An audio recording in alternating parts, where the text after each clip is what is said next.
paraît que vous avez des dons. Ah, Vos dons de chercheur d'eau. là, on ah va de dire, chercher c'est- d'eau, beaucoup de choses aussi. Ah, D'accord. j'ai pas mon pendule sur mon tracteur, c'est dommage. J'aurais dit ce que vous pensez de moi. Vous pouvez le savoir? Oui, je peux le Vraiment? savoir. Sans votre pendule, vous pouvez pas. Et Sans le pendule, non, vous pouvez j'ai un couteau, là, il y a un peu de cuivre, il ne marche plus, alors je détecte l'eau quand même. Mais je peux détecter ni la profondeur, ni la qualité, ni le débit, ni... Il n'y a pas assez de cuivre, l'aubantène qu'on appelle. pas. Mais ça, c'est quelque chose que je pratique. Les chercheurs du CNRS y croient, Mhm. mais 80 à 85% des gens n'y croient pas.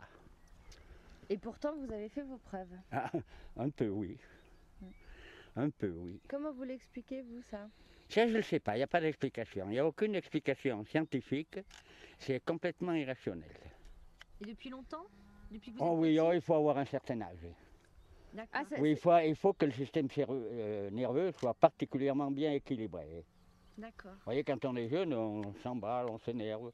Les matins, quand je suis calme, ça marche beaucoup mieux que les soirs. Chaque fois qu'il y a quelque chose qui n'est pas normal, qui est différent de la nature, alors là, j'ai une réaction. Sous mes pieds, par exemple, il y aurait un terrain volcanique, il y aurait du basalte. Et c'est pas la même, je le ressens. Il y a une source d'eau, je la ressens. Il y a une quantité de cuivre, je le ressens.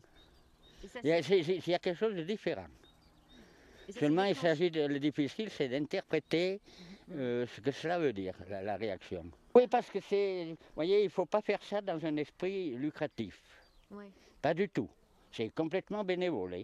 Pour être tranquille, je vais chercher des sources, je vais détecter d'autres choses beaucoup plus compliquées. Je ne demande jamais un sou à quelqu'un. Jamais. Et j'aime pas qu'on m'offre de l'argent. Par exemple, alors ce que j'accepte, c'est un merci. Qu'on me dise merci au moins. Mais une façon de dire merci. Un boulanger me donne un gâteau, un boucher m'a donné un saucisson, quelqu'un mieux achète une bonne bouteille. Vous voyez, j'en ai une collection de ça. Mais c'est dire merci. Par exemple, si on me... Comment dirais-je? Si on me dit pas merci, ben, je suis fâché. Ça me plaît pas, ça m'est vu arriver. Vous êtes déçu? Je suis déçu. Vous voyez, ça vaut quand même. Et puis alors, il y a une chose, que ça marche beaucoup mieux quand je suis bien reçu à la maison. Une fois, je suis allé dans une maison. Allez, Pépé, mets-toi au boulot, fais vite et te trompe pas au moins. Ah ben, vous savez, ça ne marchait pas. Ah, ça ne marchait pas. La réception. Mais alors, quand j'arrive à la maison, vous êtes la maîtresse de maison, venez, monsieur, venez boire un café avant de vous mettre au travail. Là, ça marche. C'est une influence. Gentil avec vous. Il faut être. Ah, mais non, mais vous mourrez là. Ils me croient, le CNRS me croient. Tout ce que je leur dis. Tandis que la population normale, comme vous par exemple, 85. Là, vous êtes 4, il y en a 3 qui me croient, pas plus. Il n'y en a qu'un qui me croit. Et vous, vous êtes né ici? Ah oui. Et vos parents aussi étaient là? Oh, mes parents aussi, ma maman, pas mon papa. Mon papa, il était de Chavagnac-Lafayette. C'était les propriétaires, quand Lafayette est décédé, le domaine, les héritiers ne sont pas entendus. Ils l'ont vendu aux enchères et c'était mon grand-père qui l'avait acheté. Vous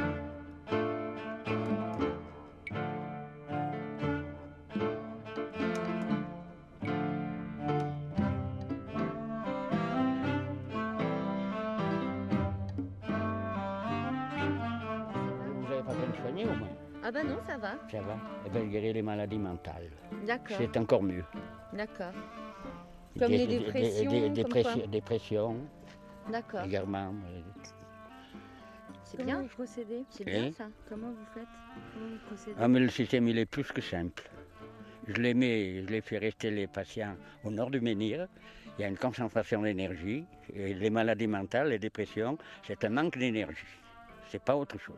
Ou bien alors, un autre système qui est beaucoup plus simple, les grands sapins dans les bois. Les grands sapins qui dominent par leur hauteur et leur forme en quille. Ils captent les rayons cosmiques, les rayons énergétiques qui voyagent dans le cosmos. Ils les captent, les sapins. Ouais. Et par leurs racines profondes, ils captent les rayons sidériques qui viennent du... du centre de la Terre. Et si vous vous trouvez au pied, cette énergie se rencontre, vous la récupérez. Il faut y croire. Mais c'est en général, ça, la radiesthésie, il faut y croire. Il y a un bébé, vous savez ce que c'est que la rage. Moi, on l'appelait vulgairement comme ça quand j'étais jeune. Les bébés, ils étaient couverts de croûte. Et la rage, on s'appelait. Ça, c'est pas le nom, moi. C'est un genre d'eczéma des nouveau-nés. Eh bien, vous savez pas, c'était pas la peine de soigner le bébé, il fallait soigner la mère. C'est qu'elle avait une contrariété. Et ces maladies-là, comme ça, c'est de la peau, l'eczéma, ça vient d'une contrariété. Vous voyez, et même, ça m'est arrivé d'être obligé de soigner la grand-mère. C'est une contrariété qui se transmet de génération en génération. Comme moi, à 83 ans, je ne connais pas la maladie. Eh bien, j'ai ma méthode de soigner. Les docteurs me disent que c'est efficace, mais que c'est anti-médecin. C'est pas médical du tout. Oui.